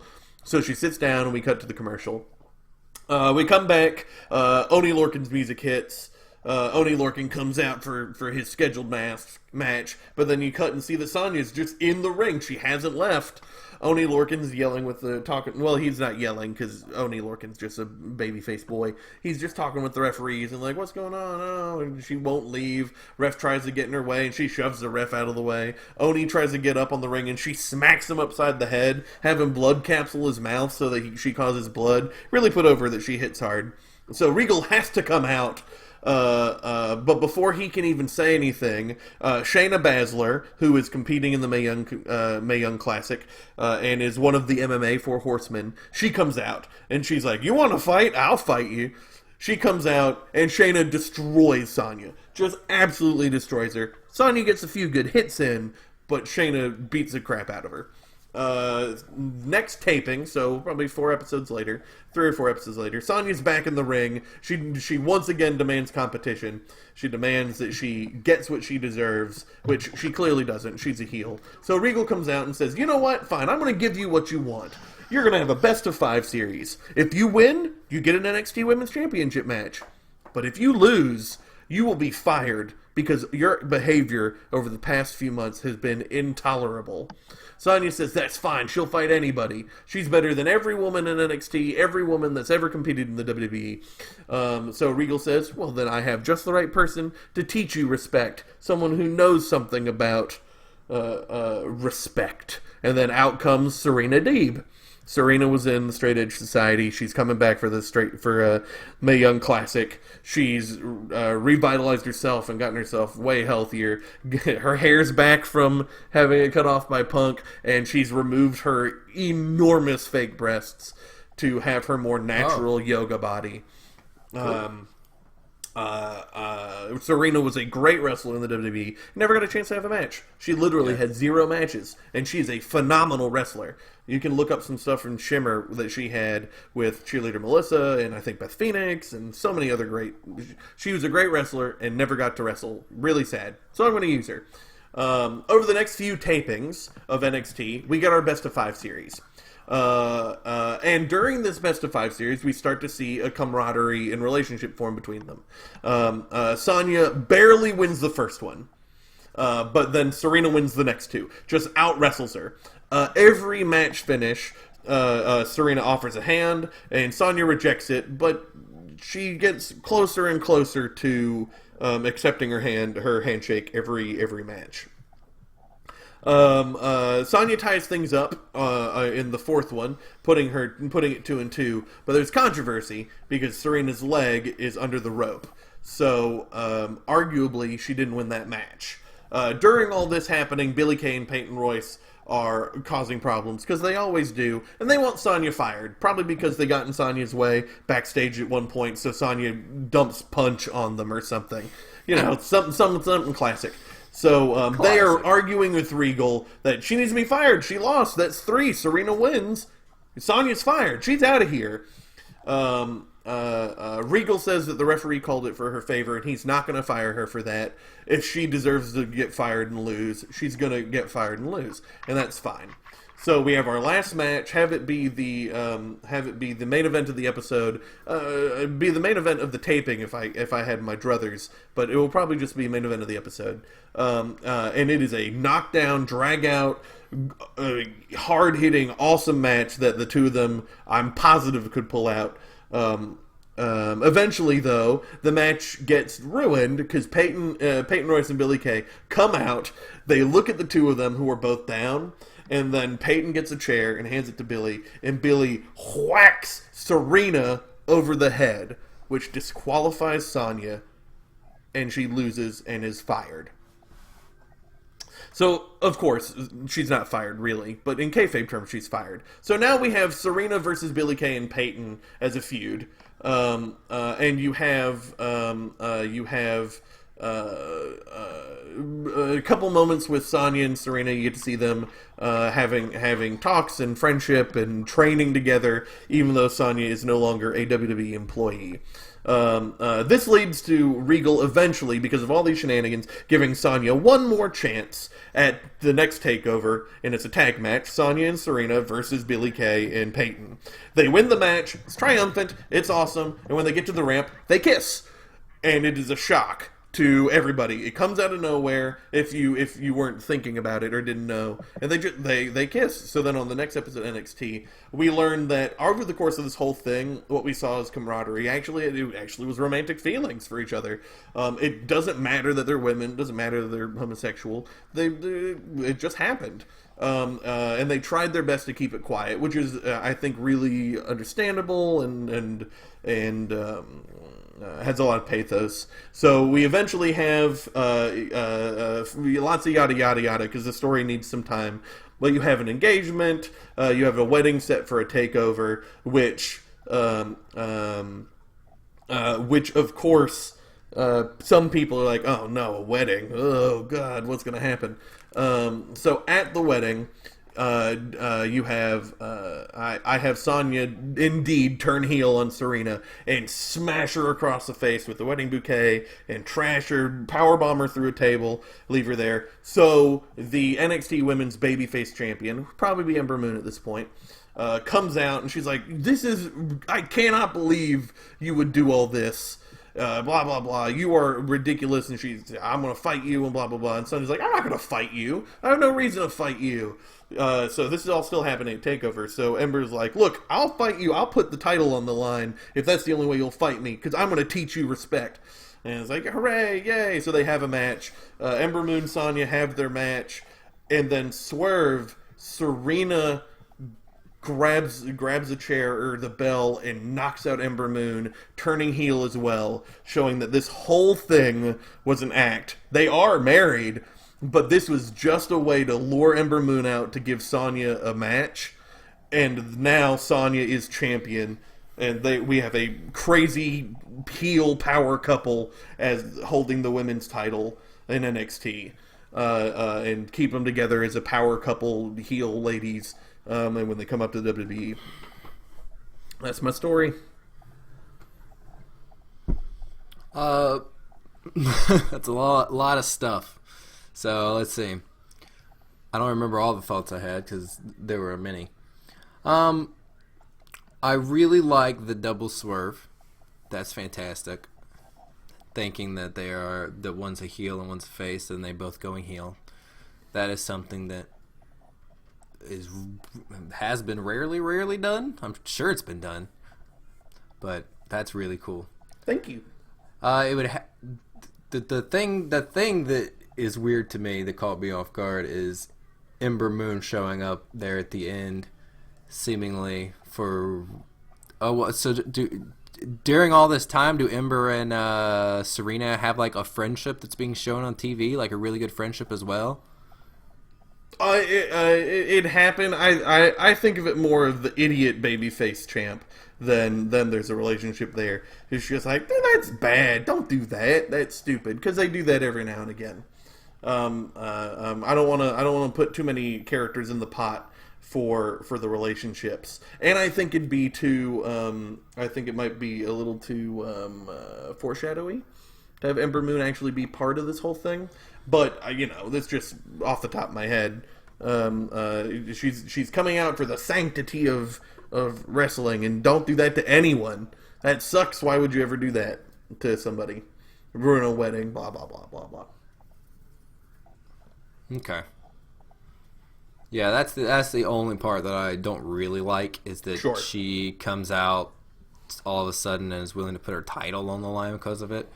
That's the only part of the whole thing that I think needs a little bit of fleshing out. But it's certainly thousands of times better than my wedding. I really like it. So Yeah. Naomi did that recently with Lana, which is why I didn't think anything of it. Naomi's like, Lana doesn't deserve another title shot. Oh, I want to beat the shit out of Lana. So, yeah, fine. Make it a title match. It felt similar to me. that was the second. Was that the first title match? Or was that the second one after they've already had a feud? I don't remember. Because I thought it happened after they'd already established stuff between them. I don't remember. Well, yeah. Do you like mine, Michael? Yeah. You're gonna have people that are mad that there's a gay wedding just in general, and then you're gonna have people mad that the first actual gay couple are heels, that they're bad guys. Oh, why do the gay people have to be bad guys for the people that support the gays? So you're definitely gonna have people mad at you, but I think it is I certainly think it's an important thing that needs to happen eventually. And I like the idea enough. That's why the engagement and the showing off the relationship, they're all babyface for that section, so that we can pave it over a little bit. Because ultimately, I in the long run, the wedding needed a double swerve, or else it's just like every WWE wedding. That was my brain. Yeah. Yeah. It's just extra because it's the gay thing. So Yeah, this will never happen. No, but No, the most likely one is probably yours. But man, it'd be cool to see it happen. Plus, I want to see Serena wrestle more. Keep her in the WWE, man. That's gonna do it. That's our incredibly long episode. Yeah. That I'll edit it down, but I'm gonna keep it long. I've enjoyed doing this whole thing. We've had a lot of great discussion. I hope you guys enjoy it too. Do either of the two of you have any final remarks that you'd like to say? A commentary line of the week, maybe? I do not have a commentary line of the week, but I will let the listeners know that I will not be here next week because I will be on vacation. You guys already know that, but for everybody else listening, just so you're not caught off guard, because it seems like at the beginning of every episode you're told someone isn't here, except for this week. This was a good one. I'm letting everybody know beforehand, way beforehand, as long as I can, that I will not be there next week. And my kid is talking. I don't have a commentary line of the week either this week. All I can say is that this was fun. I hope I get to be a guest on this show again soon. All right. Well, with all that said, goodbye, everybody. Bye.